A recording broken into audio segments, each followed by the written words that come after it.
Crew বলে একটা সিনেমার টিজার বেরিয়ে গেছে কালকে, বাট আমার রিভিউ দিতে একটু লেট হচ্ছে। এই সিনেমাটা ডাইরেক্ট করছে রাজেশ কৃষ্ণন, যার মধ্যে কাস্টে আছে Kareena Kapoor Khan, Tabu, Kriti Sanon, Diljit Dosanjh, Kapil Sharma as guest appearance.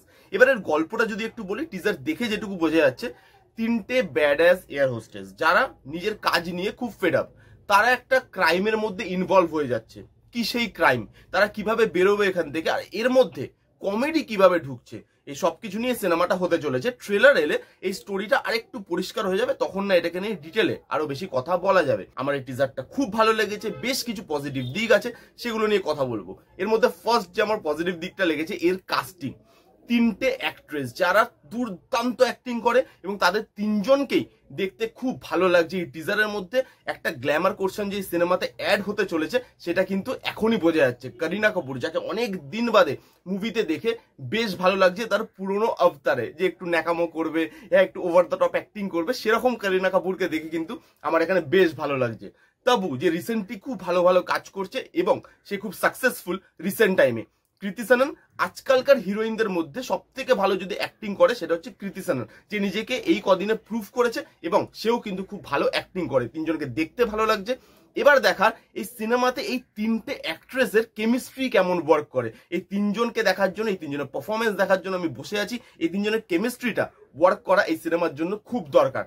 তার সাথে দিলজিৎ দোসাঞ্জ, যেও কিন্তু ভালো কাজ করে, আর কপিল শর্মা, যে তো কমেডি কিং, তাকে এই সিনেমাতে অ্যাজ গেস্ট অ্যাপিয়ারেন্স কিভাবে ডাইরেক্টর ইউজ করে, মেকাররা ইউজ করে, সেটাই দেখার।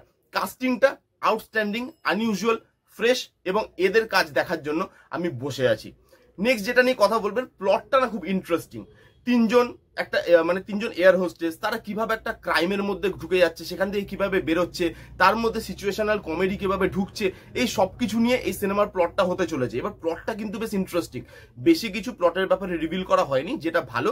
টিজারটাকে ছোট রাখা হয়েছে, ক্রিস্প রাখা হয়েছে, এবং এই প্লটটা দেখে কিন্তু ইন্টারেস্টিং লাগছে আমার। তো দেখা যাক এর মধ্যে কমেডি, ক্রাইম, এই সবকিছু, ড্রামা, এই সবকিছু এর মধ্যে ঢোকায় কি করে, ইনকর্পোরেট করে কি করে। বাট বেসিক প্লট হিসাবে আমার কিন্তু ভাল লাগছে। আরেকটা জিনিস ভালো লাগলো, করিনা কাপুর লাস্ট সিনে নিজেকেই মক করে দিয়েছে। এক জায়গায় করিনা কাপুর মেকআপ করছে আর পাশ থেকে টাবু বলছে যে ইয়ে ফাউন্ডেশন হ্যাঁ, টাইম মেশিন নেই, মানে তুমি যতই মেকআপ করে নাও তুমি পুরনো করিনা কাপুর খান হতে পারবে না, তো বয়সটা তোমার চলে গেছে। তো এই জায়গাটা ভালো লেগেছে, যে নিজেকেই মক করে দিয়েছে করিনা কাপুর, সেই জায়গাটা কিন্তু বেশ ভালো। আর এই সিনেমাটার লুক অ্যান্ড ফিলটা কিন্তু খুব ভালো, বিজিএমটা খুব ভালো, টেকনিক্যাল ডিপার্টমেন্ট স্ট্রং হতে চলেছে সেটা কিন্তু বোঝা যাচ্ছে। এখানে যে চলিকে পিছে গানটা হচ্ছে, সেই গানটা শুনতে ভালো লাগছে, সেখানে তিনজনকে দেখতে ভালো লাগছে। এইখানে যে লুক অ্যান্ড ফিলটা দেওয়া হয়েছে সেটা ভালো, গ্ল্যামারাস একটা চকচকে ভাব আছে, একটু over the top look and ফিলটা, বাট ওভার দ্য টপটা মানিয়ে যাচ্ছে এই ফিল্মটার সাথে, এই সাবজেক্টটার সাথে, যেহেতু তিনটে গ্ল্যামারাস হিরোইনকে নিয়েছে। তো সেইখানে লুক অ্যান্ড ফিল ভালো, টাকা পয়সা খরচা করা হয়েছে বোঝা যাচ্ছে, তার সঙ্গে বিজিএম, কালার টোন, সেগুলো এই সাবজেক্টটা ওয়াইজ প্রপার বলেই আমার মনে হয়েছে।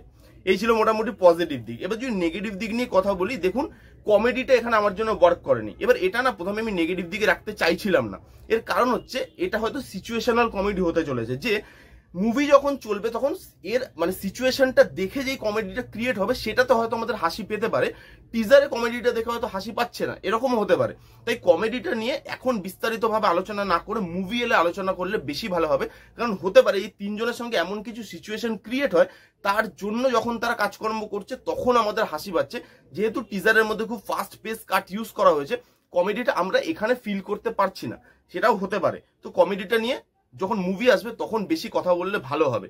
আর এখানে আরেকটা জিনিস আমার নেগেটিভ লেগেছে, তিনজন মেন হিরোইন, তাদেরকে ফোকাসে রেখে মুভিটা বানানো হচ্ছে বোঝা যাচ্ছে, কিন্তু আপনার কাছে যখন দিলজিতের মতো অ্যাক্টর আছে এবং কপিল শর্মার মতো একজন কমেডিয়ান আছে, যে অল ওভার দ্য ওয়ার্ল্ড একটা এত বড় নাম কমেডিতে, তাকে আপনি একটা দুটো ডায়লগ কিন্তু দিতে পারতেন। তিনজনকে আপনি মেন ফোকাসে রাখুন, বাট কপিল শর্মাকে যদি আর দিলজিৎকে যদি আপনি একটা দুটো ভালো ডায়লগ দিতেন, তাহলে লোকের মধ্যে আরো ইন্টারেস্টটা গ্রো করতো, যে আচ্ছা কপিল শর্মাও এখানে একটা ভালো পারফরমেন্স দিতে পারে, তো চলো এটাও কিন্তু একটা অ্যাডেড বোনাস এই ফিল্মটা দেখতে যাওয়ার জন্য। তো সেখানে আমার মনে হয়েছে যে এই দুজন অ্যাক্টরকে যদি নেওয়া হয়েছে, তাদেরকে টিজারে অল্প অল্প একটা ছোট ডায়লগ কিন্তু দেওয়া উচিত ছিল। বাট আমি বলবো যে এটা হচ্ছে তিনটে বন্ধু এবং তিনটে বন্ধুর মধ্যে একটা কমেডি ফিল্ম, যেটার বেস্ট এক্সাম্পল যদি আমার কাছে আপনি জিজ্ঞেস করেন সেটা হচ্ছে ভাগাম ভাগ। সেখানে তিনটে বন্ধু ছিল, তারা একটা মানে ক্রাইম ফেসে যায়, সেই ক্রাইমে ফেসে গিয়ে তারা কি কি কমেডি করতে থাকে, এবং এর প্লটটাও কিন্তু সেরকমই লাগছে, তিনটে বন্ধু একটা ক্রাইমে ফেসে যাচ্ছে। তো আপনি যদি দেখেন যে প্লট পয়েন্ট হিসাবে মানে মোরাললেস কিন্তু সেম। হ্যাঁ, হয়তো সাবজেক্ট গল্পটা আলাদা হতে পারে, কিন্তু প্লট পয়েন্ট হিসাবে সেম। এবার এই সিনেমাটা ভাগাম ভাগের এক্সপেকটেশন নিয়ে তো আমি দেখতে অবশ্যই যাবো না যে ভাগাম ভাগের মতো কমেডি থাকবে, কিন্তু এই সিনেমাটা যদি ভাগাম ভাগের হাফ কমেডিও টাচ করতে পারে বা হাফ লেভেলও টাচ করতে পারে, তাহলেও কিন্তু এই সিনেমাটা বেরিয়ে যাবে। কারণ এখনকার দিনে কমেডি নিয়ে খুব একটা কাজ করা হয় না, আর কমেডি মুভি বানানো যতটা ইজি, লেখা কিন্তু ততটাই কঠিন। কমেডি মুভিতে দুটো জিনিস সব থেকে বেশি ওয়ার্ক করে বলে আমার মনে হয়, একটা হচ্ছে রাইটিং, আপনাকে প্রপার পাঞ্চলাইন লিখতে হবে, আর আরেকটা হচ্ছে কাস্টের অ্যাক্টিং, যে তাদেরকে সেই ডায়লগ গুলো প্রপারলি ওই একদম ওই বলে না বিট বাই বিট আপনাকে বলতে হবে, আপনাকে সেই ডায়লগটা বলার মধ্যে সেই কমেডি জায়গাটা আনতে হবে, সেটা অ্যাক্টরদের কাজ। অ্যাক্টর তো এখানে ভালো ভালো আছে, কাস্টিং তো এখানে ভালো, রাইটিংটা কতটা ভালো সেটাই দেখার। ট্রেলার এলে এটা নিয়ে আরো বিস্তারিতভাবে কথা বলা যাবে। আপনারা কারা কারা ক্রুয়ের টিজারটা দেখেছেন কমেন্ট করে জানান, যারা দেখেননি তারা গিয়ে দেখতে পারেন। আমার তো বেশ ভালো লেগেছে।